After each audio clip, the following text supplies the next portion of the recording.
తెలంగాణ రాజకీయాల్లో గత 10 ఏళ్లుగా గులాబీ బాస్ కేసీఆర్కు అత్యంత నమ్మకస్తుల్లో జోగినపల్లి సంతోష్ ఒకరని చెబుతుంటారు.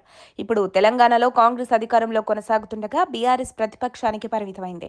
ఇప్పటికే హరీష్ కేటీఆర్లను ఫోన్ ట్యాపింగ్, ఫార్ములా ఈ కార్ రేస్ కేసు వెంటాడుతుండగా వారు ఏ క్షణమైనా అరెస్ట్ అయ్యే ఛాన్స్ ఉన్నట్లు ప్రచారం జరుగుతుంది.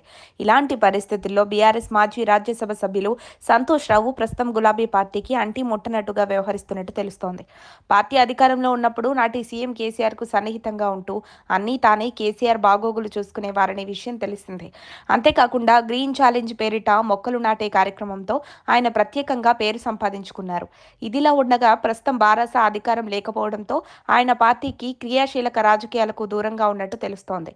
ప్రస్తుతం ఆయన వల్ల పార్టీకి ఇబ్బందులు తలెత్తకుండా ఆయన్ను కేటీఆర్ పక్కకు పెట్టినట్టు సైతం గులాబీ వర్గాల్లోని చర్చ జరుగుతోంది.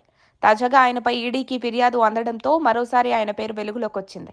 సంతోష్ రావు వల్లే కల్వకుంట్ల కుటుంబం 3 ముక్కలైందనే ఆరోపణలు స్వయంగా కేసీఆర్ కూతురు కవిత నుండే రావడం చర్చనీయాంశమైంది. ప్రస్తుతం కవిత బీఆర్ఎస్ నుంచి బహిష్కరణకు గురైంది. దాని వెనుక ఎవరున్నారో వారి పేర్లు త్వరలోనే బయటపెడతానని కవిత పలు సందర్భాల్లో చెప్పుకొచ్చారు.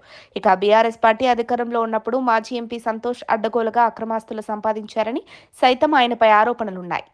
దీంతో రేవంత్ కు భయపడి ఇప్పటికీ కూడా ఆయన కేసీఆర్ పక్కనే ఉంటూ ఆయన బాగోగులు చూస్తున్నట్టు తెలుస్తోంది. నాడు కేసీఆర్ అండతోనే భారీగా అవినీతికి పాల్పడినట్టు పలువురు గతంలోనే ఆరోపించారు. తాజాగా కేసీఆర్ అన్న కూతురు కాంగ్రెస్ నాయకురాలు రమ్యారావు, జోగినపల్లి సంతోష్ రావు భూ కుంభకోణాలు, అక్రమాలపై ఆధారాలతో సహా ఈడీకి ఫిర్యాదు చేసినట్టు సమాచారం. తాను అందజేసిన ఆధారాల ప్రకారం వెంటనే విచారణ చేపట్టాలని ఈడీ అధికారులను ఆమె కోరినట్టు తెలుస్తోంది.